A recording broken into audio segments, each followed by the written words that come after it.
امجد کی عمر ابھی بہت کم تھی کہ اس کے ابو کا انتقال ہو گیا۔ رانی اس کی چھوٹی بہن تھی۔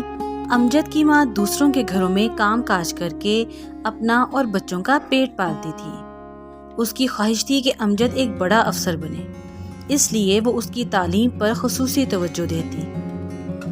آج امجد صبح سے ہی بہت اداس تھا۔ وہ جانتا تھا کہ آج رانی کی سالگرہ ہے۔ ماں برتن دھو رہی تھی کہ ننھی رانی بھاگتی ہوئی آئی اور کہا، امی، آج میری سالگرہ ہے، مجھے مٹھائی اور کھلونے چاہیے۔ پہلے تو ماں نے اس کو پیار سے سمجھایا کہ میرے پاس اتنے پیسے نہیں ہیں کہ میں یہ فضول خرچی کر سکوں، مگر رانی نہ مانی اور رونے لگی۔ تو ماں کو بھی اپنی بے بسی پہ غصہ آ گیا اور وہ چلائی، میں دوسروں کے گھروں میں کام کر کے تمہیں پڑھا رہی ہوں، مزید پیسے کہاں سے لاؤں؟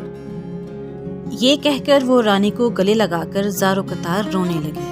امجد یہ سب دیکھ رہا تھا اور چپ چاپ اٹھا گھر سے باہر نکل گیا۔ اچانک اس نے ایک فیصلہ کیا کہ وہ سیدھا مزدوروں کی بستی میں پہنچا اور ٹھیکیدار سے کہا، صاحب جی، کوئی کام ہے تو مجھے اس پر لگا دیں۔ ٹھیکیدار بہت رحم دل تھا۔ اس نے کہا، بیٹا، تم تو ابھی بہت چھوٹے ہو۔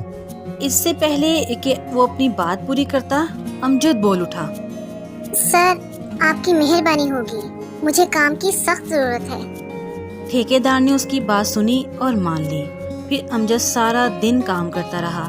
شام کو وہ پورے 200 روپے لے کر بازار گیا، بہن کے لیے مٹھائی اور فروخت خریدی اور خوشی خوشی گھر میں داخل ہوا اور رانی کو آوازیں دینے لگا۔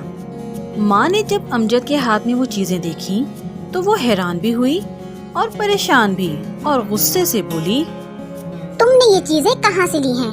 کیا بھیک مانگی ہے؟ امجد نے چھالوں سے بھرے ہاتھ اپنی ماں کے سامنے کر دیے اور کہا، ماں جی، میں نے بھیک نہیں مانگی بلکہ مزدوری کی تھی۔